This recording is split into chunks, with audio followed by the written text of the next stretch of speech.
কি একজন বলছিল আমাকে 5 বছর সময় দেন, আমি পুরো শিক্ষা সিস্টেম চেঞ্জ করে দিব।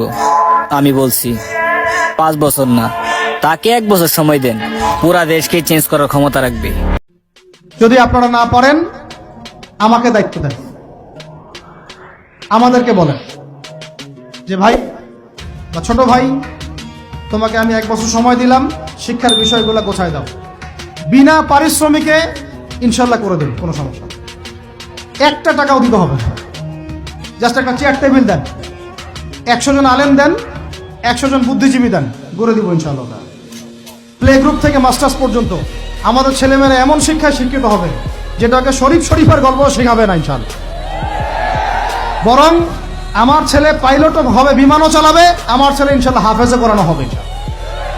আমার মেয়ে ডক্টরও হবে ইনশাল্লাহ, আমার মেয়ে আয়েশা রাদিয়াল্লাহু আনহার মতো মুহাদ্দিসও হবে ইনশাল্লাহ। আমাদের এক ভাই, সে রাজনীতিবিদও হবে ইনশাল্লাহ, জুমার খুতবাও দিতে পারবে ইনশাল্লাহ। আল্লাহর কসম করে বলতেছি, এমন শিক্ষা চালু করা সম্ভব, শুধু আপনারা যদি একটু সৎসাহস দেখান, একটু উদ্যোগ গ্রহণ করেন, আল্লাহ পাক বহুত আজর দিবেন আপনাদেরকে। আল্লাহ পাক এই ওসিলায় আপনাদের সব গুনাহ মাফ করে জান্নাতও দিতে পারেন। আল্লাহর রাস্তায় আল্লাহর দিকে ফিরে আসেন। আমি আপনাদের সবচেয়ে শ্রেষ্ঠ বন্ধু, আমাকে শত্রু মনে করেন না।